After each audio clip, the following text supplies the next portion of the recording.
Hello and welcome to another episode of Gemstone Mine. I'm John, and today we have another lesson from cEDH. cEDH is a metagame within the Commander format that sits at one extreme with highly consistent, highly efficient decks. Not all cards are equally powerful in all formats, or even in all metagames, but there are lessons to be learned from how people are brewing with some of the most powerful cards in Magic's history. And we've talked before about the importance of playing your seat and playing your role at the table. But today, we're going to go more in-depth on the concept of priority in Commander, a subject where there is a fairly significant gulf between cEDH tables and less competitive tables. And when I say in-depth, we're going to dissect the Magic comprehensive rules in this episode. I'll make sure I include notations of which rule I'm citing, and the video version of this episode, if you're audio only, may be a good one to check out for that information. A lot of what we actually do at the table represents shortcuts that we take in order to make the gameplay smoother than the rules say it's actually supposed to be. But there are definitely times when you, as a player, need to pump the brakes, slow down gameplay, and make sure that everyone has a chance to respond to a particular spell or ability. At the end of an ideal game of Commander, someone will have won, but all participants will have had the opportunity to express themselves through their deck building and gameplay. Knowing what a beefy and complex topic this is going to be, let's get started right away. And I want to start with the topic of what exactly is priority. You may have heard about this before, but a good way to think about it is that priority is an indicator of who gets to play spells or activate abilities.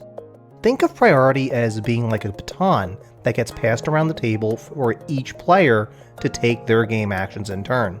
If you're holding that baton, you're the one who gets to take game actions. This includes casting spells or activating abilities. Specifically, whenever a player has priority, they can activate an ability or cast an instant spell, or any other spell that happens to have flash. When a player has priority during their own main phase, and if there are no other spells or abilities on the stack, they can cast a spell, including a permanent or sorcery spell, activate a Planeswalker loyalty ability, or play a land. How priority passes around the table is almost as important as the concept of priority itself. The game assigns priority to the active player whenever the steps and phases end. Which makes a lot of sense, right? The active player is whoever's turn it is, and all other players are considered to be non-active players. Yes, this is the source of the active player, non-active player, app-nap that a lot of judges will talk about. This is an important concept to get, but there are exceptions to this rule as well. If there are turn-based actions that need to resolve, such as drawing a card, or abilities that trigger at the beginning of a step or phase, are going to resolve before the active player gets priority. And usually players don't get priority during the untap or cleanup steps of the turn. Usually. Once those turn-based or triggered abilities resolve, active player gets priority. After you've taken an action, you can hold priority. Anytime a player takes any game action, such as casting a spell or activating ability, they gain priority again and can hold priority to cast another spell or activate another ability. This specifically is one way that players will often attempt to win with Thoracle Consult. I cast Thoracle, I hold priority, I cast Demonic Consultation, naming Coalition Victory to exile my library. Now, assuming you don't hold priority, priority then passes around the table in turn order. When you pass priority, you declare that you are not taking any additional game actions, and allow the next player in turn order to take their shot at taking game actions. If all players pass priority, the spell or ability on top of the stack resolves, so every player gets an equal opportunity to respond to a particular spell or ability. Finally, if the spell or ability you put onto the stack resolves, priority passes back to the active player. So with a more firm grasp of priority, it's time to start looking at the stack. We've referenced it a few times already, so we really need to dig into it. The stack is the zone where you go to resolve game actions. When you cast a spell, you begin by moving the card from your hand onto the stack, or out of your graveyard if you're casting a spell with flashback, or wherever it may be coming from. Whenever you activate an ability, again, you put the ability onto the stack as a virtual object. You pay any associated costs with casting the spell or activating the ability, and then you either hold priority or pass priority, as we described just a few moments ago. Spells and abilities on the stack resolve from the top of the stack to the bottom of the stack. And there are quite a few Commander gameplay channels which usually represent the stack visually, with a stack of card images, with new cards being put on top of old ones on the stack. You put new spells or abilities onto the stack on top of older ones because you stack cards physically from bottom to top, and you resolve spells or abilities from the top of the stack down to the bottom because when you take something off of a stack, you take it off of the top first.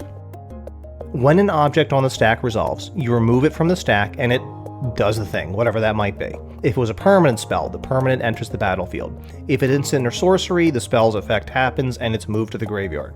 If it's an activated or triggered ability, the effect of the ability happens and it's removed from the stack as a virtual object. And that's the stack. There are other nuances that we probably should cover as well, but I think it's a little bit outside of the realm of this particular episode. Now, one thing we have not covered in much detail yet are triggered abilities. Triggered abilities begin with the word when, whenever, or at. The basic case for them is pretty simple. If the conditions for that trigger are met, the ability triggers. The ability will be put onto the top of the stack the next time a player would receive priority, just like any other spell or ability. Where things get a little bit messy in multiplayer is if multiple abilities trigger as the result of the same game action. If a single game action would trigger multiple abilities, which are controlled by one or more players, those triggers go onto the stack in turn order. This means that if I'm player 1 and both players 2 and 3 have their heuristic studies triggered by me casting a spell, player 2's trigger goes onto the stack first, player 3's goes second.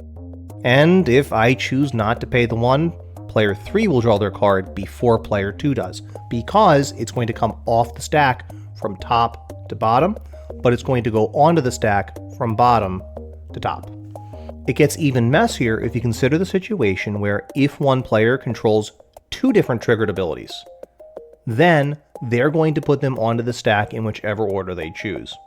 So going back to our previous example, if player 2 is getting 2 triggers off of something like, say, Mystic Remora and Heuristic Study, they'll choose which order one of those will go onto the stack first, one will go second. Player 3's trigger, though, will still wind up at the top of the stack, and it will resolve first, meaning that if I choose not to pay the 1 or the 4 or the other one, player 3 will still draw first. And just like anything else on the stack, players do need to pass priority around the table before those triggered abilities start coming off the stack. Now, in most cases, this is fairly simple. We just say, okay, yeah, I can't pay, you draw, and most times other players aren't going to really have a response to the triggered abilities.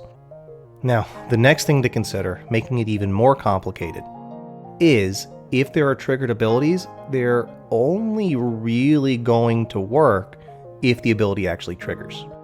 So, let's look at a new situation. Let's say that player 1 casts Demonic Tutor, player 2 controls a Heuristic Study, and player 3 controls an Archivist of Ogma. Player 2's ability will go onto the stack and resolve first, because Archivist of Ogma has not triggered until we get back down to the Demonic Tutor, resolve that spell, and actually search the library. The big takeaway here is that in general, the last player in turn order has their triggers resolved first. And you need to pay close attention to whether or not a trigger is going to happen before or after another effect resolves. Our last stop is going to be looking at how priority works alongside the steps and phases of the turn that we often really breeze through as Commander players. Steps and phases end and move to the next step or phase only when the stack is empty and when everyone has passed priority around the table. Changing steps and phases doesn't go onto the stack, so to speak, but players sort of play it that way with something like in response to you going to end of turn. Let's go through these steps and phases in terms of when Commander players tend to take the most actions. The end step is often that point. Effects which say until the end of turn, until the beginning of the next end step, these are going to trigger first and will go onto the stack before either active players or non-active players have a chance to put other effects onto the stack. Now, you can respond to those until end of turn triggers when priority passes around like normal, like we discussed a few moments ago. If you want to wait until those triggers have resolved, you still have a chance to do so, as you will get priority again before the game moves on to the cleanup step. Importantly, during this phase, if you have an effect you control that will last until the beginning of the next end step, the game will not back up to start the end step over again. So if you use this effect during player 2's end step, it will last until the end of player 3's end step. Until end of turn is different, as these will end during the cleanup step, which occurs after the end step. If instead of you waiting for the end step, you want to take an action before you go to end step, you can certainly do so, but this will take place during the active player's post-combat main phase. The stack will still then need to empty again before we can move to the end step, which means that we are still in the main phase, and once the stack is empty again, the active player gets a chance to cast permanents and sorceries before they pass the turn. This is also true if you take an action, quote, before you go to combat. If a player proposes they're going to move to combat, and you respond by destroying their commander, Riona the Fire Dancer, to try to deny them Riona's triggered ability, they do still have the option to recast Riona, as players did not pass priority around the table without taking an action, which means that they're still in the pre-combat main phase, and the stack is still empty. On the other hand, if the ability triggers whenever this creature attacks, whenever you attack, or whenever one or more creatures which meet a specific condition attack, such as Winota counting non-human creatures who attack, players can take action during the beginning of combat step, and Winota cannot be recast. If the trigger goes onto the stack whenever a creature blocks or becomes blocked, you need to take the action during the declare attacker step at the latest. And if the trigger goes onto the stack whenever a creature deals combat damage, then your last chance is during the declare blocker step.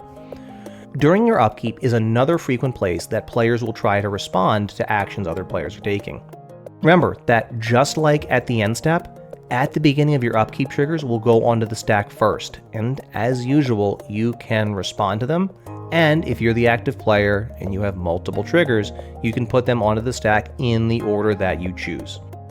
The active player will not move on to the draw step until the stack is empty during the upkeep.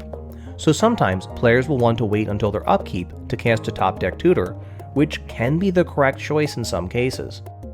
Moving on from the upkeep, players do in fact get priority during the draw step. Sylvan Library triggers at the beginning of the draw step, but even though this is a quote at the beginning of your draw step trigger, it still happens after you draw a card for the turn as a turn-based action. An opponent's Smothering Tithe also triggers during your draw step. It will go onto the stack after you've drawn a card. So you do get a chance to look at the information that card contains and decide whether or not you're going to pay the 2. Finally, at the beginning of the pre-combat main phase, Sagas get a lore counter as a turn-based ability, and effects go onto the stack as a triggered ability, which means that the last chance you have to stop an Urza Saga trigger is during the draw step. This is also the time in the turn when a player who controls something like Carpet of Flowers has the first option to trigger the enchantment for the turn. If they don't, they can do so again during their post-combat main phase. Okay, that's a lot so far, but now that we have this information down, it's time to start putting it all together. We often shortcut a ton of this in Magic in general, and especially in Commander.